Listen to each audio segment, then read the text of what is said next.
What's up guys, back with another educational video, and this week we're not discussing any particular study, but I know many of you have on your minds that the new year is coming up. It is a little bit cliche, but we're going to talk about New Year's goals, New Year's resolutions, all that good stuff. Why does this tend to come about every year? I mean, at the end of the day, January 1st is simply an arbitrary date set on a calendar. It's not like the earth just resets its position suddenly. I think people like the idea of a beginning, a new beginning, finishing something, starting something else. And what's happened during the holidays? Well, usually there's a lot of eating, less focus on training, less focus on exercise. It's also colder. You're inside more, you're around food more. So I think it's important to be objective when it comes to the holidays, weight gain, weight loss, all these sorts of things. You have some people in one camp who will say, you should just enjoy the holidays, eat whatever, it's not going to affect you that bad. And then you've got other people who are on the other extreme where it's like, my goals come first and I don't care about eating out or whatever. Listen, whatever you decide to do, just understand that whatever you do has consequences. If you're somebody who you're not going to go visit your family or you're going to bring your own food in Tupperware or whatever, that's cool, but not everybody's going to dig it and you're going to alienate some of your family. By the same token, if you eat like a pig at the slop, you can't expect not to gain some body fat. That's just how this stuff works. How much of a problem is holiday eating? If we look at the objective statistics, people gain on average like a half kilo to a kilo, maybe 2 kilos per year of their adult life. When it comes to where that amount is gained, it's not evenly distributed throughout the year. In fact, I hear this argument all the time. People say, well, obesity is really just overeating about 20 calories a day, because if you look at how much weight people gain over the course of their lifetimes, it boils down to about 20 calories of overeating a day. That's not how it happens.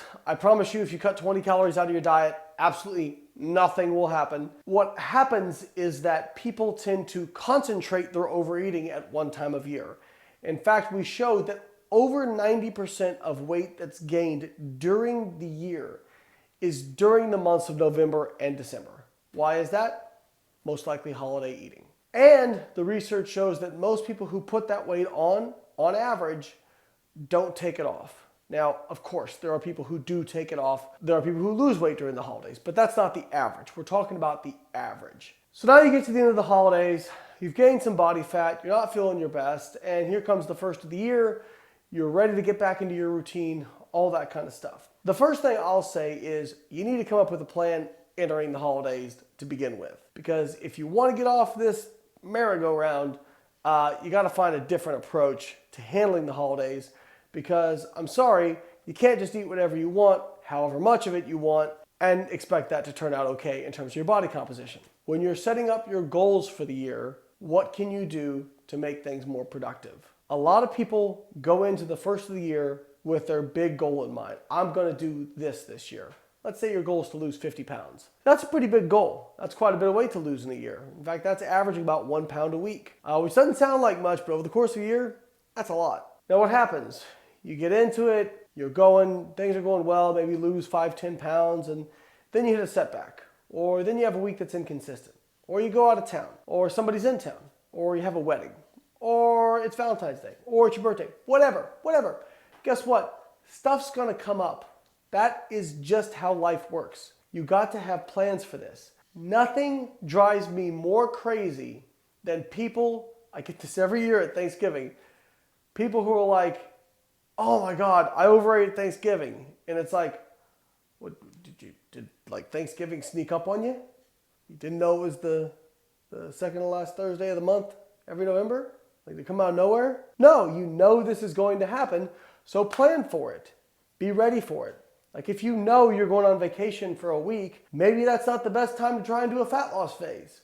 Maybe that's the time you do a diet break, eat at maintenance, those sorts of things. So when you're setting up your diet, one of the best pieces of advice I can give you, if your goal is fat loss, is to have your long goal for sure. Like if you want to lose 50 pounds, okay, cool, have that in your mind, but have in your mind how much you want to lose in the next 3 to 4 weeks. Think about that. Hit that check mark, then press pause for a second, reassess, and then go for the next whatever amount of weight you want to lose. In fact, I lost 30 pounds last year from the end of 2019 till about November of 2020. About 20 pounds of that was lost kind of slowly throughout the year, and then the last 10 pounds was lost in 8 weeks during the Shred with Layne promotion. How did I do that? And I will tell you, I didn't miss out on any family gatherings. I went out to eat pretty much every single week. I had alcohol in moderation. We went on vacation. I still enjoyed the holidays. How did I work that out? Well, again, I never dieted for more than 3 weeks at a time, meaning I was never in a calorie deficit for more than 3 weeks at a time. Now, why did I do it that way? Well, I've talked a lot about diet breaks. You can check out some of my other videos on diet breaks. They seem to possibly improve lean body mass retention, metabolic rate, those sorts of things. But more than anything, I think diet breaks are helpful because they give you a break mentally. You're just able to kind of press pause for a second. So what I would do is when I looked at my month, I would kind of say, okay, what weeks am I really going to be able to get it? What weeks am I going to be in my normal routine? What weeks is it going to be a little bit easier for me to hit my numbers? And I would make those my deficit weeks. And then on weeks where like I was traveling, or we knew there was going to be dinner out, or we had a friend in town, or we were traveling somewhere, I would do maintenance those weeks. And the result was I was able to lose fat really consistently. And then when it came to the times where I was out of town or, wanting to enjoy life a little bit more, I was able to do that too. So when you set it up for the year, think about, all right, 1, what is my big goal?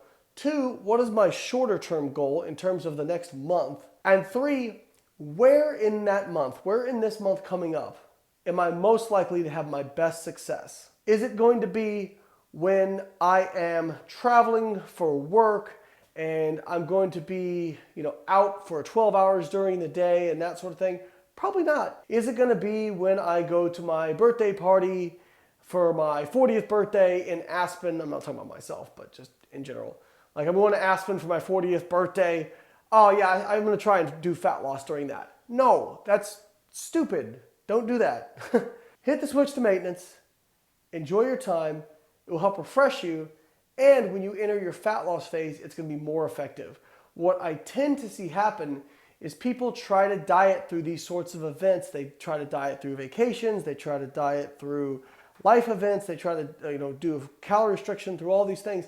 And what happens is when they can't be adherent, they end up just going, screw it, and eating whatever, and actually gaining more weight than they would have if they had just hit maintenance, allowed themselves a break, and were able to then continue on after that break. So my biggest piece of advice to you guys is have your long-term goal, but have a short-term goal that makes it easier to focus on that.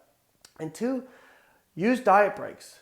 Don't be afraid to put in diet breaks and periods at maintenance so that you can be more adherent when it comes to your actual diet. And then my final piece of advice is look for the periods of time where you're going to be most in your routine and you can focus on fat loss and target your weeks of calorie restriction during those periods of time. You're going to have more success and it will stress you out less. Now, may it take you a little bit longer overall? Sure. But you got to remember, you have to be in this for the long term. If you only think short term, whatever success you have is going to be all short term. If the methods that are used to get you there are unsustainable, the results will be unsustainable. All right, guys, I hope you had a great Christmas. I hope you're going to have a great New Year. I'm excited for 2021. This is the year to crush your goals. It is within your power. Now go get it.